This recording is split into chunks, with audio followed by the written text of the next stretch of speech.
All right, everyone, happy Thanksgiving. I had several people asking me what I'm having for my Thanksgiving dinner.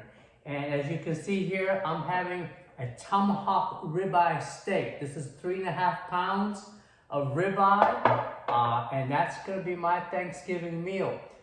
Many of you have been following me. I talk about my own particular eating style, and what I do is I kind of follow a ketovore, which is a carnivore style, meaning that I eat a lot of animal protein. Yes, a lot of ribeye steaks and other meats as well. But I do like my avocado, for example, and my green leafy vegetables, such as my Brussels sprouts with bacon, also asparagus, broccoli. These are your low carbohydrate veggies. So that's why I was trying to do a full carnivore, which wouldn't include any veggies, but I like those green leafy veggies and my avocados too much not to include them in my meals every week. So, but anyway, this is my Thanksgiving meal, and again, this is definitely no carbs over here at all, right? I'm also drinking my exogenous ketones, which will put me into the state of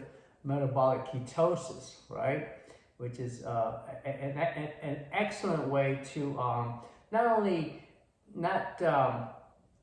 keep your body in ketosis, which is an excellent metabolic state to be in, which increases your mental awareness and clarity, among other things. So anyway, I just wanted to come on real quick because I had several people ask, Tom, what are you eating? And they were asking me about, whether they could do mashed potatoes and this and that and the other. Here's the thing. It depends what your goals are, In my particular case, I'm still working on being the greatest version that I can become.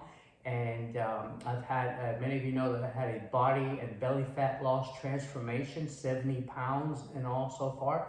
The next transformation I'm super excited about because I'm working on developing more muscle. Muscle is vitally important. Muscle, especially as we get older. Many of you know I'm in my mid-60s, and muscle is the organ of longevity.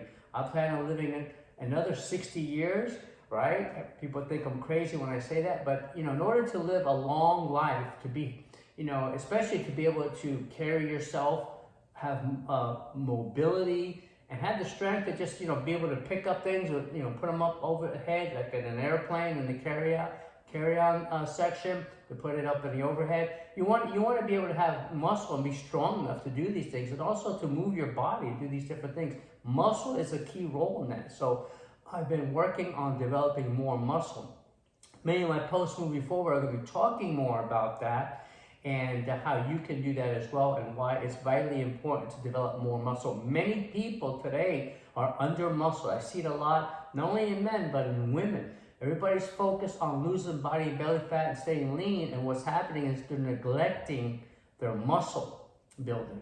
I see a lot of women very thin. Oh yeah, I lost 100 pounds and this and that. That's great, but you're losing muscle? Not so great, especially as you get older. The over 40 gang, this is for both men and women. That just meant, even though I specialize with men over 40, women also, it's important to have muscle. Now, I'm not talking about being all bodybuilder, buffed out type of muscle, but it's important to have enough muscle to sustain your strength and endurance and these type of things, and be able to move your body and pick up different things regarding movement, especially. So anyway, like I said, I want to come on and just wanted to wish everybody a happy Thanksgiving.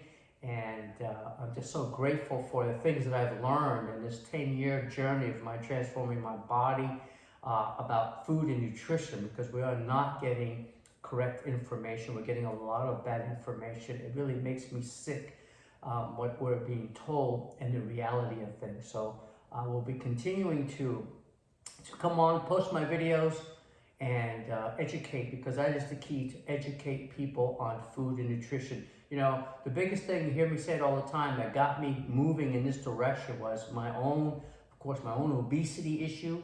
I was 70 pounds overweight, had 32% body fat BMI, which is anything over 28% for men is considered obese. It's different for women, but for men, 28% or more is obese. I was 32%. And when I started thinking that I knew how, because I was a physical education major in college, However, that information over 40 years ago is obsolete.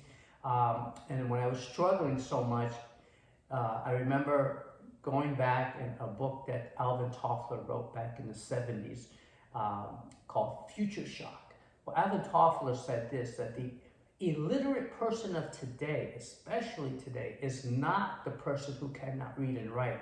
No, the illiterate person of today is the person who's not willing to learn, unlearn, and relearn. And that's exactly what I had to do. I had to unlearn the crap that I was taught in college and in school, about the food pyramid, which is totally incorrect, and relearn information.